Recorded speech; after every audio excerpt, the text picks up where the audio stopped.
Allahu Akbar, Cairo, Egypt has some of the most beautiful mosques in the world, and that's one of the reasons we use several of them at the beginning of the series, because they so beautifully show how architecture can be used to glorify God.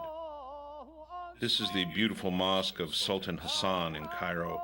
It's known for its monumental dimensions and opulent decoration, much of it carried out by craftsmen who were brought from Syria and Iran.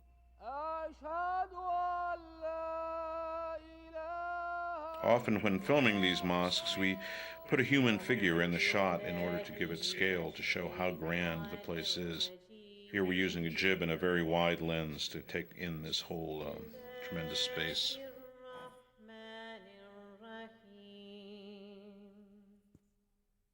The open courtyard here has many hanging lamps, quite beautiful, opening to the sky. This is the Mosque of Ibn Tulun. It's a much older construction. The spiral minaret was actually modeled on one from Iraq in Samarra. You can see here the simplicity, the geometric simplicity in this shot taken from the minaret. This is a minbar, which serves as a pulpit wood in a Christian church.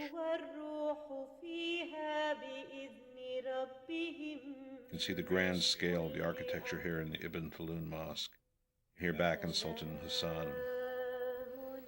Arabic calligraphy was an important decorative element, often in gold, as we see here. In Tunisia, the great water basins in Kairouan were originally Roman. The Muslims restored them and provided running water for the citizens of Kairouan. Here we've placed a camel beside them to give a sense of scale. I think the camel cost us about $7 for the day's rental. Here's the open courtyard of the great Mosque of Kairouan. It's a very early 8th century mosque. Again, very great in scale. The square minaret is probably remnant from the original 8th century mosque, later rebuilt.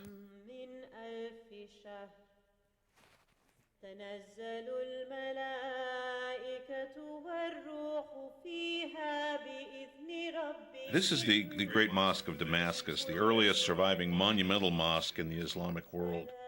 It was the first mosque to have minarets and was converted from a Christian church of St. John.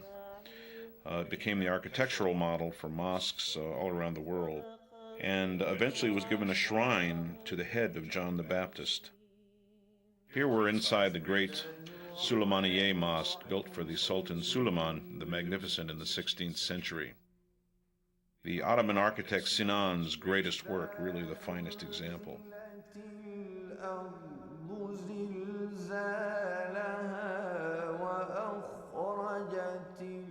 Islamic architects really perfected the difficult task of dome building, and the Ottoman mosques had some of the finest domes of all.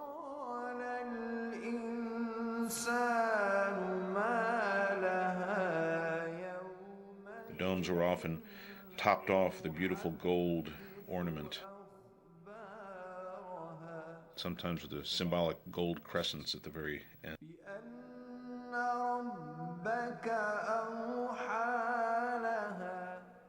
Here we see the Hagia Sophia, once a great church, and became a mosque with the conquest of Constantinople by Mehmet, the great Ottoman Sultan. It was originally built by the Byzantine Emperor in the 5th century. Here again, the great architect Sinan used it as a model for the Suleymaniye. The interior spaces are magnificent. It was originally the largest enclosed space in the world.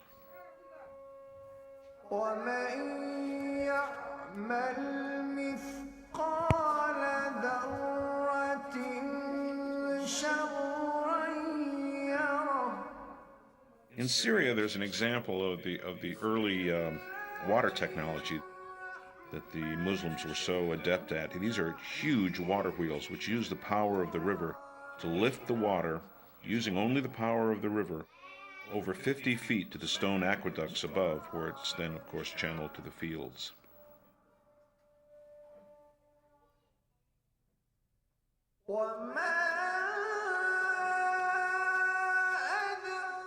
This is the beautiful Alhambra in Granada, Spain, the oldest surviving example of a medieval palace.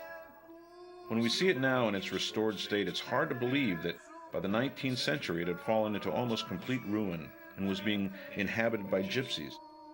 When it was discovered and written about by the American Washington Irving, it became a romantic tourist attraction for Westerners even before it was restored.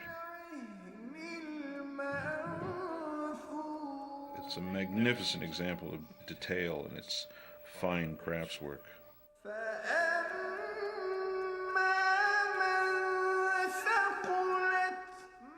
Throughout the Alhambra are gravity-fed fountains and pools, and we find pools like this feeding gardens throughout the Islamic world.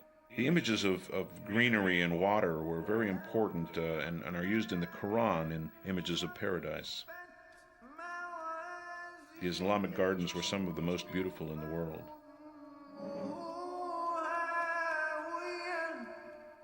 In Cordoba in Spain, in the center of town, is a great Catholic cathedral with a towering bell spire, which was once a minaret, because the great Catholic cathedral here was actually once a mosque.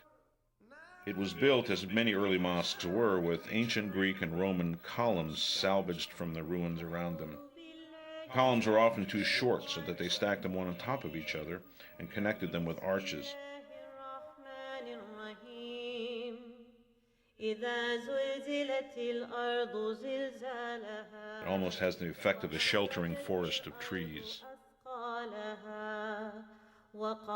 We can still see the Romanesque ceiling of the church and arches melding together with the mosque architecture. The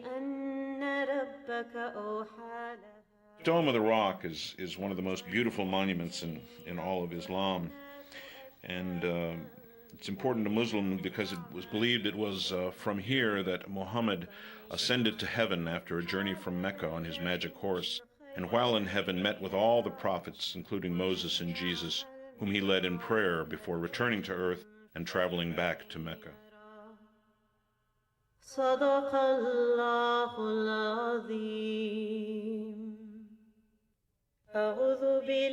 In Tunisia, the rabats, or fortresses by the sea, are made of stone and brick and were used to protect the inhabitants from Berber pirates and also from Vikings. They were massive stone fortresses, often with a mosque attached, right by the shore of the beautiful Mediterranean. The Palace of 40 Columns in Isfahan, Iran, is one of the most beautiful buildings in Islamic architecture. Actually, it has only 20 columns, but when reflected in its pool, it appears to have 40. It's a great Safavid monument, and once the facade was covered with mirrored tiles. Iran is filled with beautiful mosques and monuments, many covered with beautiful tile work.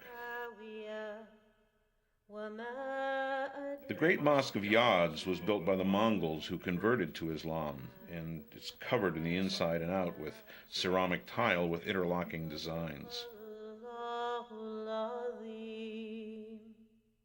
Here we can see the indentation on the wall, which is called a mihrab, which points towards Mecca and gives those who are praying there a direction in which to direct their prayers.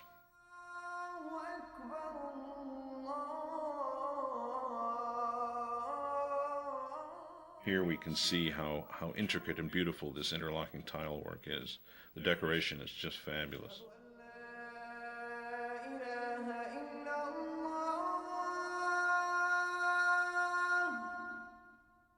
This is a prayer hall, also a Mongol mosque, built for the ruler Ujaitu.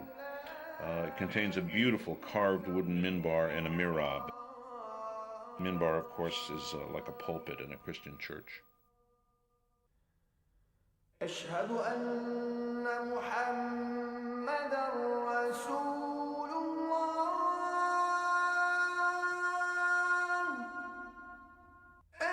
In Isfahan, also in Iran, is the beautiful mosque of Sheikh Lutfallah.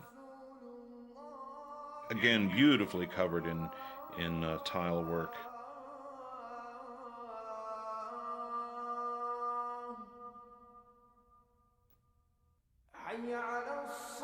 Two of its most outstanding features are the surface pattern and colored tiles, which come to full flower in the 16th and 17th century, and the quality of light which comes in through the double grills around the dome is very beautiful. Here we've added some smoke to the interior of the space so that we can accentuate the shafts of sunlight.